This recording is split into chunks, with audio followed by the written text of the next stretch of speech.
Hey guys, welcome back. Thanks for joining me. Today I'm going to be doing some work under the hood. Now, if you've been following the build for a while, you may recall that I had to move my oil filter, which used to hang down right here, which would now be in the way of my solid front axle. So I moved my oil filter to this location, which makes some sense because I just had to run some lines right down there to the bottom of the engine. It's a pretty straight shot right here, and there's not a whole lot of real estate under the hood. So my oil filter is now here. The problem is, this is where my battery used to be. Another issue is that I had to cut out some of this fender well to make room for my big tires, and that also intruded on where the battery used to be. You can see the old battery tray down there. It's about half gone now, and there's just no room for a battery here anymore. So where the heck am I gonna put a battery? I've got an air compressor over here. I've got my air box, which is over here. In the front here is gonna be my power steering reservoir and cooler and things. So there's no room there. The only spot left is in this back corner. And fortunately for me, the good people over at C4 Fabrication, they make this battery tray, which is specifically designed to go into that back corner. It comes with this nice tie down with the C4 logo cut into it, which looks kind of cool. Comes with a hardware kit and some tie downs. So it should have everything I need to set the battery in back there. I'm also going to take this opportunity to improve this whole situation, where I've got all these wires kind of spider webbed onto my terminals. That doesn't look good. It's not that great. So to remedy that little issue, I've got these new battery terminals from SDHQ. They've got all kind of tie-ins on here, so you can wire things directly to the battery, but keep it looking a little bit more neat. So the first thing I'm going to do is get this battery tray installed. This is typically, of course, meant for a secondary battery, but it'll hold a battery, so why not use it for a primary battery? So in the engine compartment, the battery tray attaches to one hole up here. There's supposed to be another hole here, but there's not. And then it attaches to two of these studs here, and it sits on the wheel well, and then to this bracket, which is bolted to the firewall. So the bolt hole that's supposed to be here, but it's not. I assume the difference is between a 4Runner and an FJ Cruiser. It looks like they just used the instructions for the 4Runner and the design from the 4Runner and said it was for the FJ Cruiser, and it works, mostly.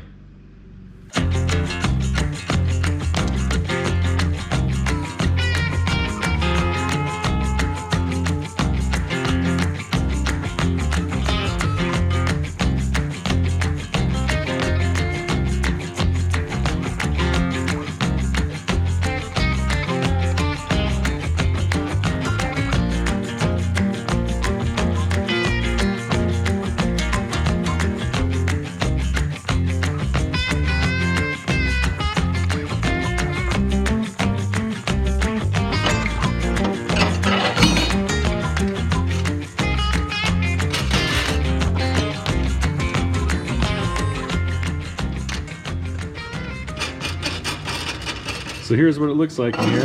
That's the top down, of course. It's super solid. It doesn't really have any give. Those wires that were underneath it, they're not pinched or anything. Plenty of room there. So yeah, looks pretty good. All right, so next up, I need to get my positive and my negative battery cables that come out of the vehicle from the main harness. I need to get these wires over there, and to do that I'm just going to splice some 4-gauge cable and gonna run it along the firewall to my new location.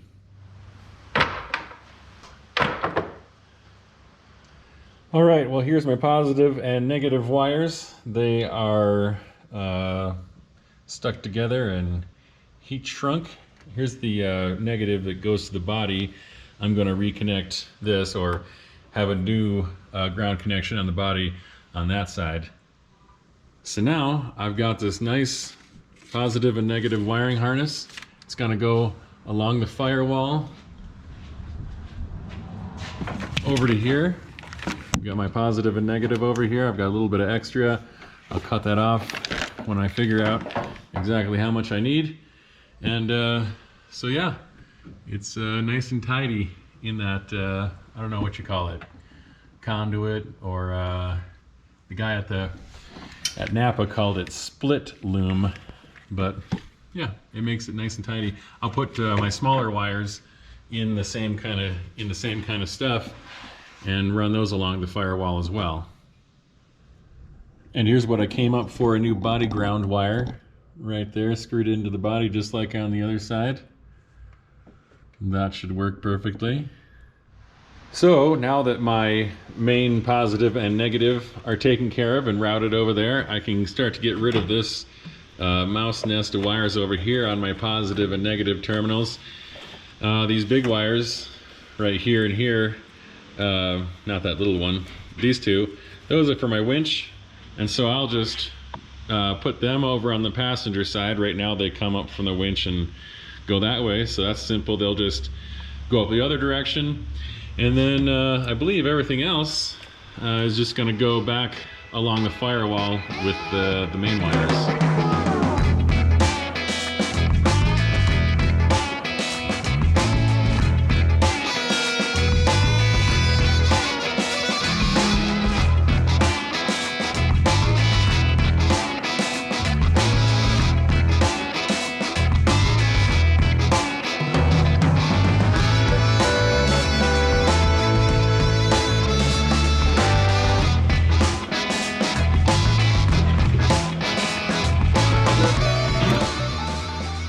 So for those of you who are curious, I did go with an Interstate. It's a group size 24 battery. And the reason I went with that one is because it seemed to have the best stats for the size of battery that I could fit in here.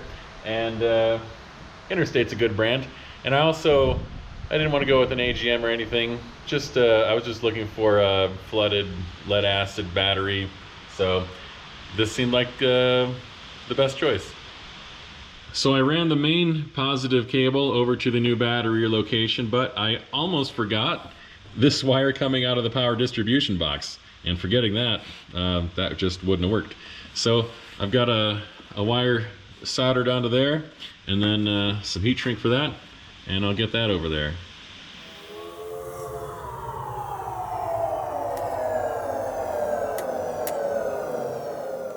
And then I've just got a few wires, these three in fact, that won't quite reach over there. So I'm just gonna solder in some extended wire and get them over there. All right guys, well I think I finally got all the wires routed over to this side of the vehicle. You can see I routed them along the firewall here in this split loom, and then yeah, so it's pretty neat and tidy. So everything's hooked up to these two terminals. So now I just need to hook up the battery and hope nothing strange happens, like all the airbags go off or something, because I've done a lot of stuff to the FJ. It hasn't had a battery hooked up to it for a few months. So let's hook this thing up and make sure we've got power everywhere.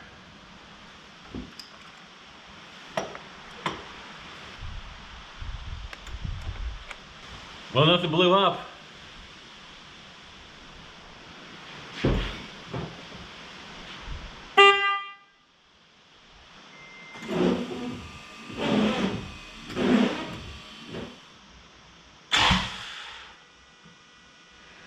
All right guys, you heard it, the horn honked, and I even tapped the ignition just to make sure that power was getting to the starter. So if I wanted to start it right now, I'm sure I could. I don't want to right now, mostly because the power steering is not hooked up to anything and it would make a huge mess. So here's where the battery used to be. I've still got some, these are all headlight wires that I need to secure up here. But yeah, all the wires go up there, everything fits in here, looks great. And the battery made it over to here. No problem. And I have electricity throughout the vehicle, so I don't think I screwed it up. These wires are for my winch. I haven't hooked that up yet. But there you have it. Battery relocation, or as I mentioned before, that battery tray is meant to be a secondary battery tray, and it would work pretty well for that too. And with that, I get to put another X on the checklist here. Battery relocation is complete. So we're getting really close.